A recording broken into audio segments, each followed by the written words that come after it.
जय हिंद साथियों मेरा नाम है आशीष और आप देख रहे हैं न्यू रावत डिफेंस एकेडमी का ऑफिशियल स्टडी चैनल। दोस्तों जैसा आप सभी जानते हैं कि हम सब मिलकर तैयारी कर रहे हैं आर्मी अग्निवीर भर्ती 2025 की और अब तक जो हमने 26 मॉडल पेपर कर लिए और आज हमारा जो है 27वां मॉडल पेपर होने वाला है। दोस्तों उम्मीद है आपको कल की क्लास समझ में आई होगी और आज की क्लास भी कुछ इसी तरीके से होने वाली है। आज हमारी वीडियो में दो भाग होने वाले हैं, एक जीके का जिसके अंदर 15 क्वेश्चन, दूसरा साइंस का जिसके अंदर 15 क्वेश्चन, यानी टोटल 30 क्वेश्चन होने वाले हैं। 30 में से आपका टारगेट होना चाहिए कि 25 प्लस तो आपके राइट हो। ठीक है, तो आज की क्लास को शुरू करते हैं और पहले क्वेश्चन की ओर बढ़ते हैं। पहला क्वेश्चन हमारे सामने है कि पुर्तगाली यात्री वास्को डिगामा। दोस्तों वास्को डिगामा भारत के अंदर आने वाला प्रथम व्यक्ति था। ये सन 1498 के अंदर आया था और ये कहाँ पर आया था? कालीकट आया था। कालीकट आने पर इसका भव्य स्वागत करने वाला भारतीय राजा कौन था? जैमोरिन था। कौन था? जैमोरिन था। सी ऑप्शन आपका करेक्ट हो जाएगा। तो वास्को डिगामा कब आया था? 1498 के अंदर आया था भारत के अंदर, कालीकट के अंदर आया था। कालीकट वर्तमान में हमारे केरल राज्य के अंदर पड़ता है। किस में पड़ता है? केरल राज्य के अंदर पड़ता है। तो ये चीज़ें भी आपको याद होनी चाहिए। वास्को डिगामा हमारे भारत को जो जल मार्ग होता है यानी जल के द्वारा ढूंढने वाला प्रथम व्यक्ति भी है। तो ठीक है, आपका सी ऑप्शन राइट होगा। जैमोरिन था जिसने स्वागत करा था। दोस्तों अगला क्वेश्चन हमारे सामने है 1971 के भारत पाक युद्ध के समय भारतीय सेना के जनरल कौन थे? दोस्तों 1971 में भारत पाक का जो युद्ध हुआ था उससे जो है बांग्लादेश को आज़ादी मिली थी। तो 1971 को बांग्लादेश को आज़ादी मिली थी, ये भी आपको याद रखना है। और उस समय भारतीय सेना के जनरल कौन थे? जय मानक शाह थे। इस युद्ध को किसने जीता था? भारत ने जीता था, क्योंकि भारत जो है बांग्लादेश को आज़ाद कराना चाहता था, क्योंकि वो पहले पाकिस्तान का हिस्सा था। ठीक है, ये अभी आपको याद रखना है। ये ऑप्शन आपका करेक्ट होगा। अगला क्वेश्चन हमारे सामने है बीएसएफ का पूरा नाम क्या है या फिर फुल फॉर्म क्या है? फुल फॉर्म की मैंने आपको कल भी बताया था कि फुल फॉर्म बहुत ज़्यादा इंपॉर्टेंट है, तो याद रख लेना। तो बीएसएफ के फुल फॉर्म है सीमा सुरक्षा बल या फिर बॉर्डर सिक्योरिटी फोर्सेस। और इसकी स्थापना या गठन कब हुआ था? ये हुआ था 1965 के अंदर। कब हुआ था? 1965 के अंदर हुआ था। तो ये चीज़ भी आपको याद रखनी है। ए ऑप्शन आपका करेक्ट हो जाएगा। अगले क्वेश्चन की ओर बढ़ेंगे। अगला है हमारे सामने कि बालाकोट स्थान किस देश में स्थित है? भाई बालाकोट जो है वो पाकिस्तान के अंदर पड़ता है और ये पंजाब से लगा हुआ पंजाब से लगा हुआ क्षेत्र है। ठीक है, पाकिस्तान के अंदर पड़ता है। बी ऑप्शन आपका करेक्ट हो जाएगा। अगला क्वेश्चन हमारे सामने है कि लोकसभा का पहला अध्यक्ष कौन था? भाई जो लोकसभा है उसका पहला अध्यक्ष कौन था? तो वो था गणेश वासुदेव मालवंकर। बी ऑप्शन आपका करेक्ट हो जाएगा, या फिर जीवी मालवंकर। ठीक है, गणेश वासुदेव मालवंकर या फिर जीवी मालवंकर। ये कब बने थे? ये बने थे 1952 के अंदर, यानी पहला लोकसभा का अध्यक्ष कौन था? वो था जीवी मालवंकर। और कब बने थे? 1952 के अंदर बने थे। अगले क्वेश्चन की ओर बढ़ेंगे। तो अगला है हमारे सामने छत्रपति शिवाजी को हराने के लिए औरंगजेब ने निम्न में से किसको भेजा था? भाई जो मराठा या मुगल मराठा जो युद्ध था उसके अंदर जब ये भेजा गया था, किसको भेजा गया था? राजा जयसिंह को भेजा गया था। किसको भेजा गया था? राजा जयसिंह को भेजा गया था। और किसको हराने के लिए भेजा गया था? छत्रपति शिवाजी को हराने के लिए भेजा था। मतलब मुगलों ने ये आजमा लिया था कि भाई हिंदू और हिंदू को आपस में लड़ा दो और अपना राज आगे बढ़ा लो। ठीक है, तो इस तरीके की उनकी राजनीति थी। बट जो है शिवाजी जो है जयसिंह को हरा देते हैं। ठीक है दोस्तों, अगला क्वेश्चन हमारे सामने है कि छत्रपति शिवाजी को हराने के लिए औरंगजेब ने निम्न में से किसको भेजा था? तो औरंगजेब ने जो है राजा जयसिंह को भेजा था। जो मुगल मराठा युद्ध हुआ था उस समय जो है औरंगजेब और जैसे अकबर ने भी राजनीति अपनाई थी भाई महाराणा प्रताप को हराने के लिए। वे स्वयं ने जाकर के उसने राजा मान सिंह को भेजा था। ठीक है, तो उसी तरीके से औरंगजेब ने भी क्या है राजा जयसिंह को भेजा था। ठीक है, तो ये आपस में लड़ाते रह गए और खुद की बाजी मारकर निकल गए थे। ठीक है, तो राजा जयसिंह डी ऑप्शन आपका करेक्ट हो जाएगा। अगले क्वेश्चन की ओर बढ़ेंगे। तो अगला है हमारे सामने कि आरंभिक बौद्ध साहित्य किस भाषा में रचे गए थे? तो ये आपका ए ऑप्शन राइट हो जाएगा। पाली भाषा में रचे गए थे। इससे रिलेटेड एक क्वेश्चन भी हो जाता है कि बौद्ध धर्म से संबंधित भाषा कौन सी है? तो वो भी पाली भाषा है। ठीक है, याद रखना। अगले क्वेश्चन की है कि भाई भारत में लड़की और लड़के की क्रमशः बोला है तो पहले लड़की की आएगी, उसके बाद लड़के की उम्र पूछी है। तो शादी के लिए न्यूनतम आयु कितनी होनी चाहिए? तो ये होती है भाई लड़की की तो 18 वर्ष चाहिए और लड़के की 21 वर्ष होनी चाहिए, तब वो लीगली जो है शादी कर सकते हैं, वरना जो है इलीगल माना जाता है और उनको केस वेस भी हो जाता है। ठीक है, तो बाल विवाह के अंदर आ जाता है अगर लड़का 21 से कम और लड़की 18 से कम होती है तो। फिर अगला क्वेश्चन हमारे सामने है कि क्षेत्रफल की दृष्टि से भारत का सबसे बड़ा केंद्र शासित प्रदेश कौन सा है? वही ये पूछ रहा है क्षेत्रफल की दृष्टि से, यानी कि मतलब जो क्षेत्र में फैला हुआ है, तो क्षेत्रफल की दृष्टि से भारत का सबसे बड़ा केंद्र शासित प्रदेश कौन सा है? तो बी ऑप्शन राइट होगा। लद्दाख जो है भारत का सबसे बड़ा केंद्र शासित प्रदेश है। और सबसे छोटे की बात करें तो वो लक्षद्वीप है। छोटे की बात करें तो वो कौन सा है? लक्षद्वीप है। और सबसे बड़ा कौन सा है? लद्दाख है। तो आपका सी बी ऑप्शन एकदम करेक्ट हो जाएगा। दोस्तों अगला क्वेश्चन हमें दे रखा है कि संसार में सबसे पहली महिला प्रधानमंत्री किस देश की थी? भाई संसार में सबसे पहले महिला, संसार की बात कर रहा है यानी विश्व की बात कर रहा है कि जो महिला प्रधानमंत्री बनी थी किसी देश की, तो वो बनी थी श्रीलंका की। कौन बनी थी? श्रीलंका की बनी थी। और कौन बनी थी? श्रीमती श्रीमाओ भंडारन नायके बनी थी। तो ये मोस्ट इंपोर्टेंट क्वेश्चन है, याद रख लेना, ठीक है, कई बार पूछ ले जाता है। अगले क्वेश्चन की ओर बढ़ेंगे। तो अगला है हमारे सामने कि भारत में वन अनुसंधान संस्थान कहाँ पर स्थित है?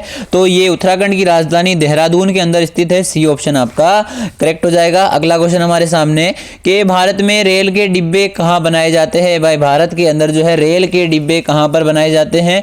ऑप्शन ए आपके सामने है जमशेदपुर तथा पेरम्बपुर, बी कपूरथला तथा पेरम्बपुर, सी है हमारे सामने हैदराबाद और पेरम्बपुर, डी है वाराणसी तथा पेरम्बपुर। दोस्तों आपका बी ऑप्शन एकदम करेक्ट हो जाएगा। कपूरथला तथा पेरम्बपुर के अंदर जो है भारत के अंदर रेल के डिब्बे बनाए जाते हैं। बी ऑप्शन आपका करेक्ट होगा। अगला है हमारे सामने कि जय जवान जय किसान का नारा किसने दिया था? भाई जय जवान जय किसान का नारा जो है ऑप्शन दे रखे हैं आपके सामने। ए जवाहरलाल नेहरू, बी लाल बहादुर शास्त्री, सी अटल बिहारी वाजपेयी जी और डी राजीव गांधी। दोस्तों आपका ऑप्शन नंबर बी राइट हो जाएगा। लाल बहादुर शास्त्री ने जो है जय जवान जय किसान का नारा दिया था। अगले क्वेश्चन की ओर बढ़ेंगे। तो अगला है हमारे सामने कि बजरंग पूनिया किस खेल से संबंधित है? ये पूनिया फैमिली जो है सारी ही किससे संबंधित है? अगर पूनिया का नाम आ जाता है तो है कुश्ती, आपको राइट कर देना है। ए ऑप्शन आपका करेक्ट हो जाएगा। खेल संबंधित क्वेश्चन बहुत ज्यादा इंपॉर्टेंट है। पिछली बार भी खेलों से संबंधित बहुत सारे क्वेश्चन आए थे,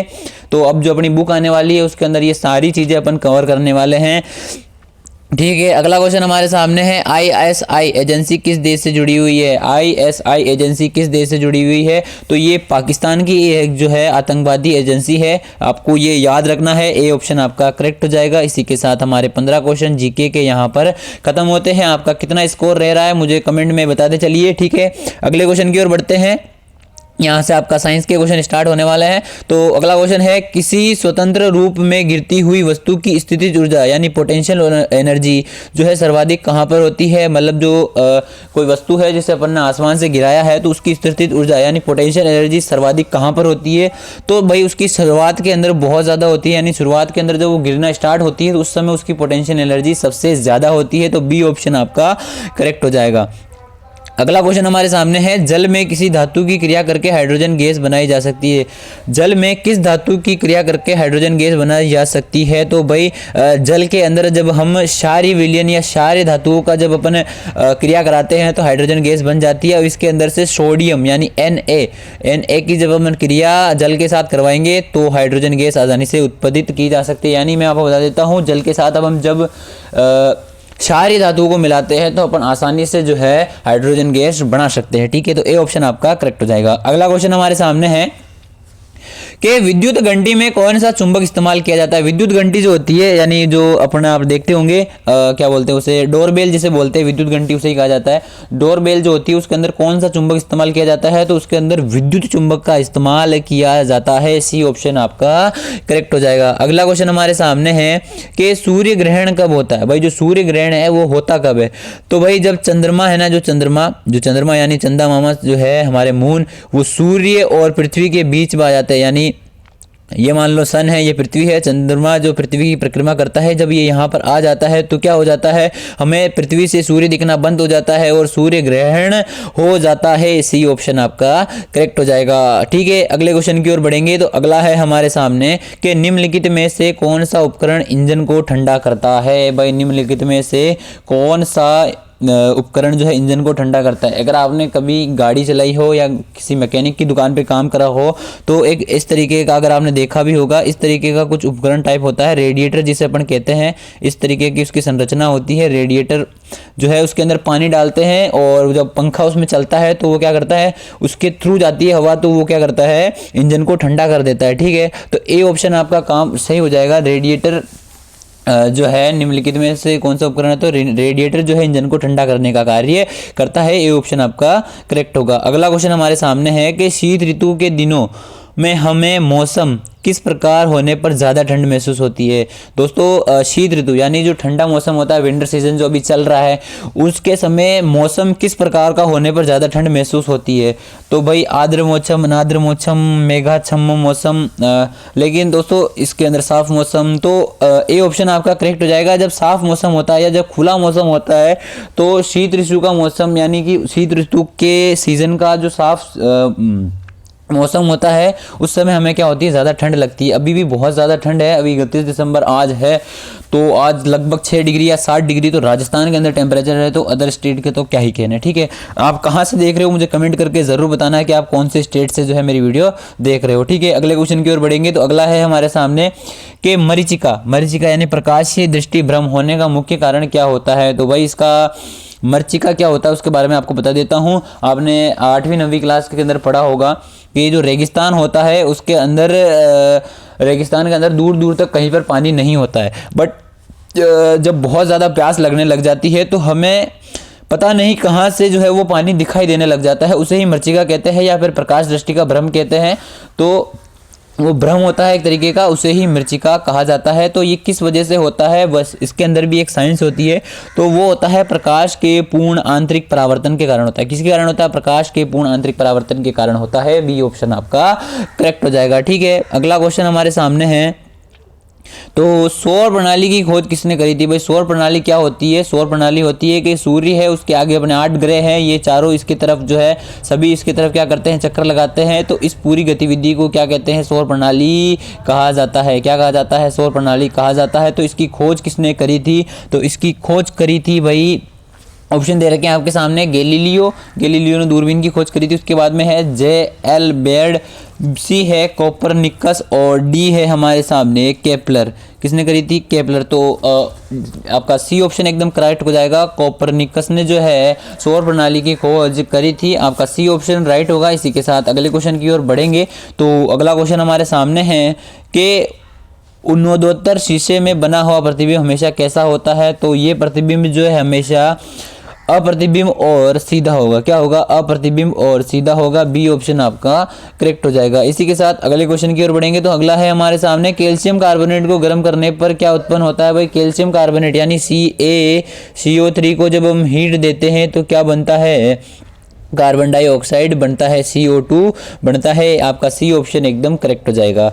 अगले क्वेश्चन की ओर बढ़ेंगे। तो अगला है हमारे सामने, आवर्त सारणी में रासायनिक तत्व और उनकी परमाणु भार की पड़ती हुई संख्या में किसने व्यवस्थित किया था। भाई रासायनिक तत्व को उनकी परमाणु भार की पड़ती हुई संख्या यानी परमाणु भार क्रम से किसने जमाया था, तो ये मेंडलीफ ने जमाया था। ठीक है, ए ऑप्शन आपका करेक्ट हो जाएगा। अगला क्वेश्चन हमारे सामने है कि निम्न में से कौन सा ईंधन के लिए उपयोग में लिया जाता है, ईंधन के रूप में उपयोग में लिया जाता है। तो भाई C4H10 को जो है ईंधन के रूप में उपयोग में लिया जाता है। ठीक है, अगला क्वेश्चन हमारे सामने है कि हाइड्रोक्लोरिक अम्ल एवं धातु की अभिक्रिया कौन सी गैस निकालेगी। मतलब हाइड्रोक्लोरिक अम्ल यानी HCl और धातु, कोई सी भी धातु की अपन जब अभी मैंने आपको बताया था अम्ल और धातु की बात कर रहे हैं, तो इसके अंदर कौन सी गैस निकलेगी, H2 गैस निकलेगी, हाइड्रोजन गैस निकलेगी। आपका ऑप्शन नंबर ए एकदम करेक्ट हो जाएगा।